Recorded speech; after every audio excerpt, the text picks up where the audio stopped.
Olá, meus irmãos, graça e paz. Um bom dia para todos. Que a misericórdia de Deus esteja com todos vós. Eu sou vosso irmão em Cristo, Gregório Louveira. Estou passando nesta manhã para deixar mais um estudo bíblico. Hoje vamos conhecer a última carta que o Senhor Jesus mandou João escrever para uma igreja local. Carta à igreja de Laodiceia. Livro de Apocalipse, capítulo 3, versículo 14, até o versículo 22. Ouça a palavra de Deus. Ao anjo da igreja em Laodiceia, escreva isto, diz o Amém.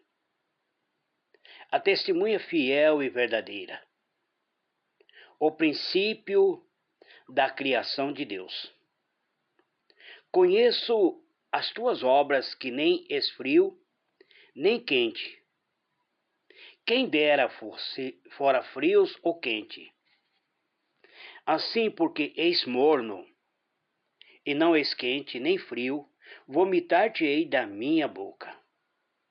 Porquanto dize, rico sou e estou enriquecido, e de nada tenho falta.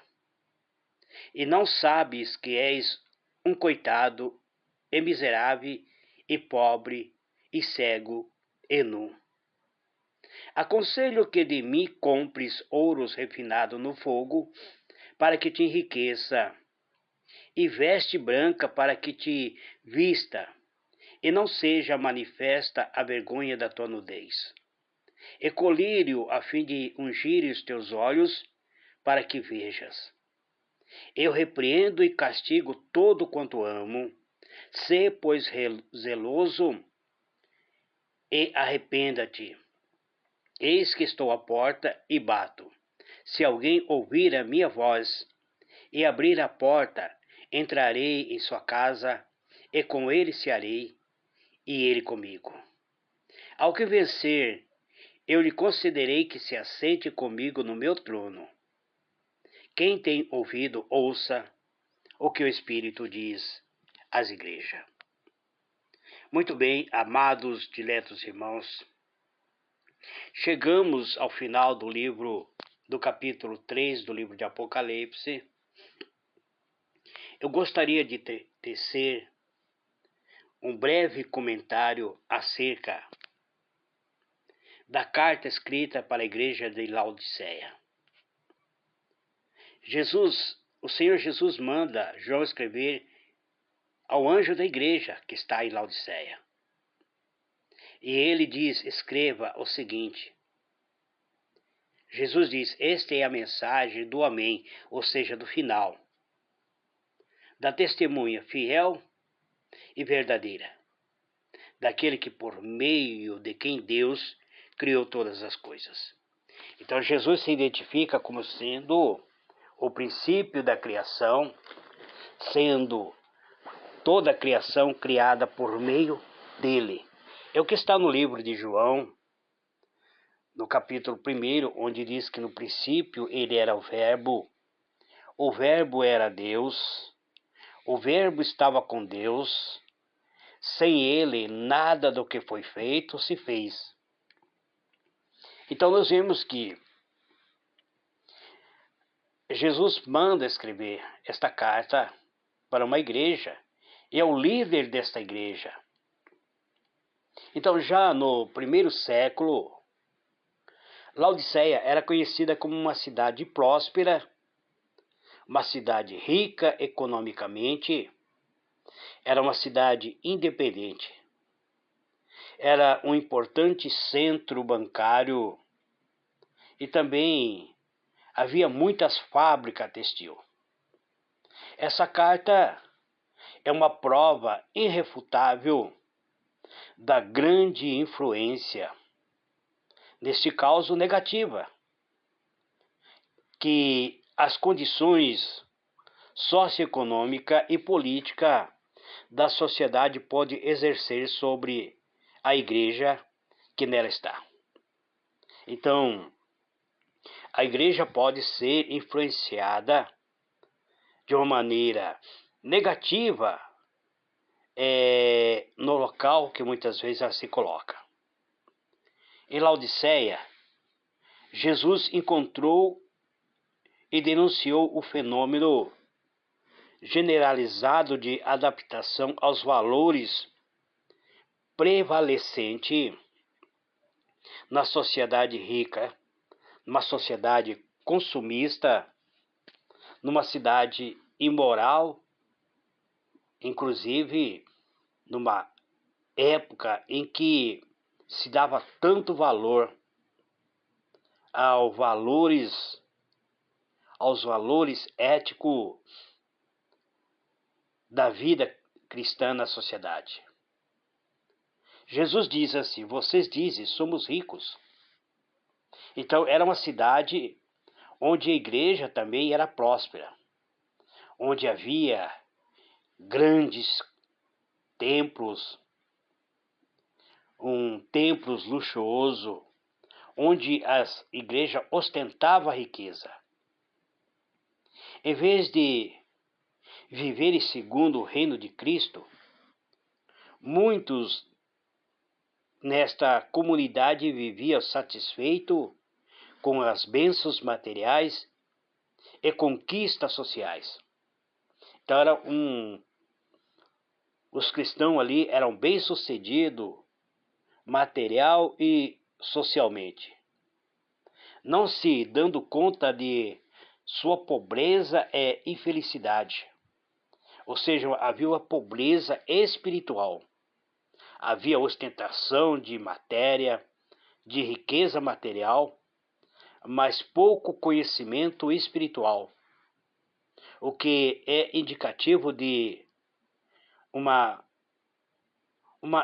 imaturidade espiritual e psicológica. Material fizeram com que eles eles tivessem prosperidade financeira, mas pouco conhecimento espiritual. Possivelmente, esses irmãos haviam tido adesão ao jogo político e a falta de aprofundamento na vivência com Deus. Possivelmente, esses cristãos deixaram de meditar na palavra de Deus, de dar prioridade à palavra de Deus, de ter comunhão com o Espírito Santo de Deus, de buscar o conhecimento espiritual e pararam muitas vezes até de orar, de jejuar. Cristo é o Senhor sobre as culturas humanas. Ele deve ser dado a Cristo a primazia da nossa própria vida. E o cristão tem o privilégio de ser semeador de uma nova cultura, semeador de uma palavra de vida. O cristão deve ser nascido do Evangelho. Ele deve viver aquilo que anuncia para fazer parte do reino de Deus. O Senhor Jesus diz: eu corrijo todos aqueles que eu amo. A mensagem é dada pelo Deus que guarda a sua aliança e cumpre sua promessa. Podemos comparar isso com o livro de Isaías 65, verso 16. Ele se identifica como sendo testemunho fiel e verdadeiro. Ele se identifica sendo origem de tudo que foi criado. O Senhor Jesus, ele dirige a sua voz a uma igreja indiferente, uma igreja que não se preocupa em arrancar a alma do mundo, arrancar a alma que está se perdendo no mundo. Jesus se dirige a uma igreja fraca e complacente, uma igreja que vive no meio do pecado, suporta o pecado, não procura sair da sua condição pecaminosa. Jesus diz que era uma igreja que não era quente nem fria, uma igreja morna. E por ser morna, ele diz: vou logo vomitá-los da minha boca. A mensagem, ela contrasta a atitude orgulhosa e prepotente da igreja de Laodiceia com a sua verdade. Uma igreja que muitas vezes nós olhamos para o mundo atual e vemos as igrejas seguindo o mesmo caminho de Laodiceia. Igrejas que se tornaram prósperas materialmente, onde ostenta riqueza material, mas de uma pobreza espiritual, onde os líderes tornaram-se cego, uma cegueira moral, uma cegueira espiritual. Então o Senhor Jesus, ele dirige para a igreja, avisando em amor, para arrepender-se e voltar para Deus, a abrir seu coração e recomeçar um relacionamento íntimo com Ele. Aí o Senhor Jesus diz: aos vencedores é prometido que eles participem com Jesus na administração do reino eterno. Esta carta nos oferece um resumo do amor fiel e determinado de Deus por sua criação, pelo seu povo e por sua igreja. Ele diz assim: eu sei que vocês têm feito, sei que não são nem frio nem quente. Podemos observar, amados, que nesses últimos dias a igreja tem se movimentado. Há tanto movimento dentro da igreja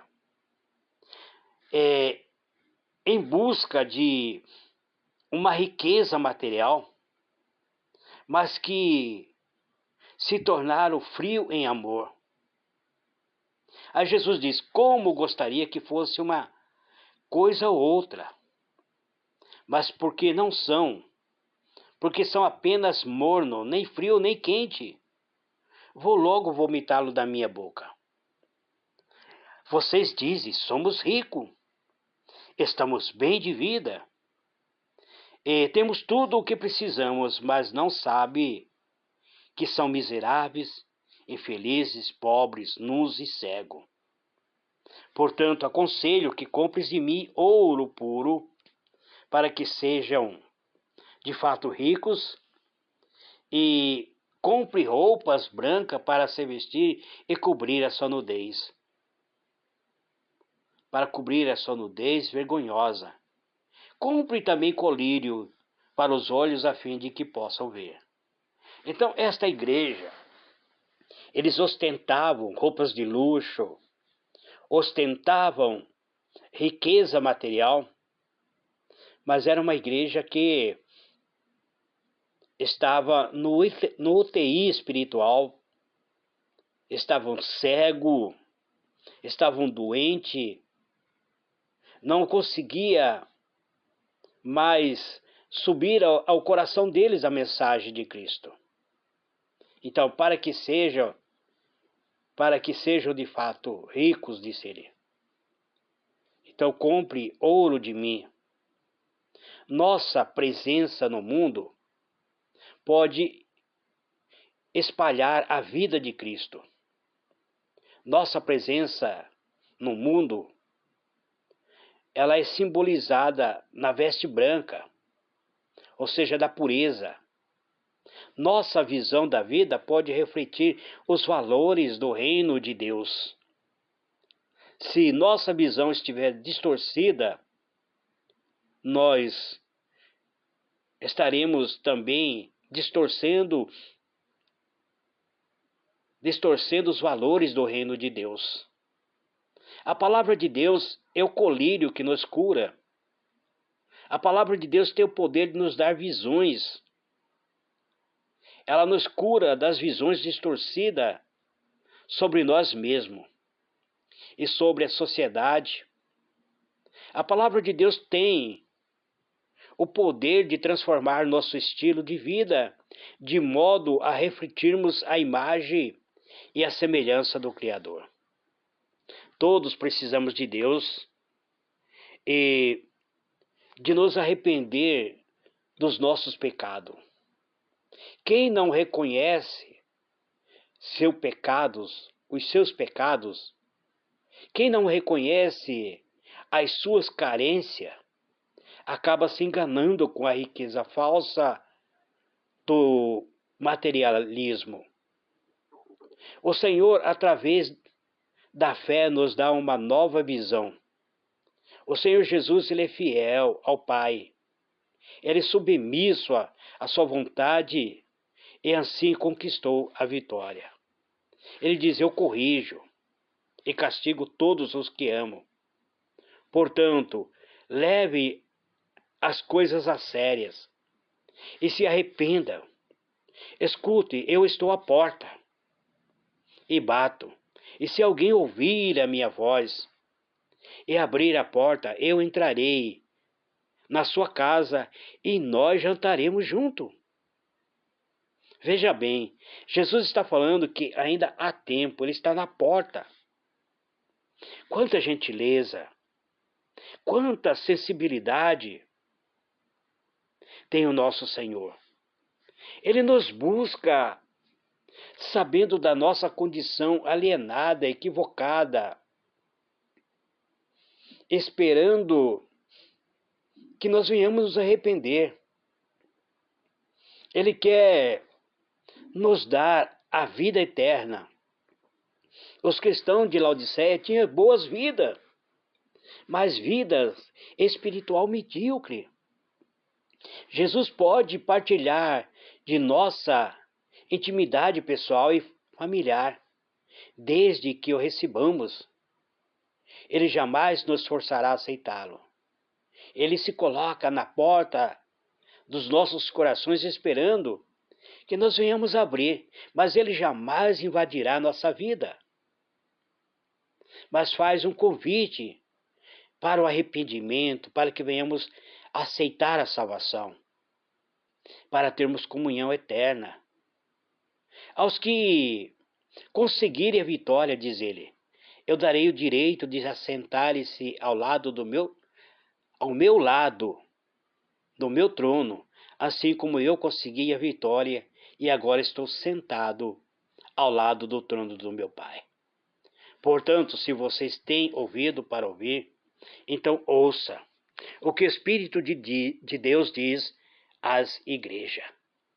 Então, amados, precisamos ouvir, precisamos abrir o nosso ouvido para que Jesus possa entrar, habitar em nossos corações e nos dar sua vida, vida abundante. Que Deus vos abençoe. Grande e soberano Deus, eu encerro aqui, Pai, os comentários das 7 cartas. Comentei cada carta, um por um, Pai. Desde princípio, procurando levar cada palavra do Senhor a sério. Eu te peço, meu Deus, que não nos abandone neste mundo vil. Não permita que sejamos morno, porque se formos frio, há possibilidade de ainda ser aquecido. Mas meio termos não existe no teu reino. Ou frio ou quente. O morno será vomitado, será deixado para trás. Então nós queremos, ó Deus, vencer os obstáculos como igreja do Senhor. Uma igreja atuante, uma igreja que leva a sério a tua palavra, que proclama vida, que traz salvação para as almas caídas neste mundo de pecado. Em nome do Senhor Jesus, eu peço, Pai, dê-me paz ao meu coração e que assim eu possa vencer todo obstáculo neste mundo que vivemos, ó Pai. Eu te dou graça, em nome do Senhor Jesus. Amém e amém.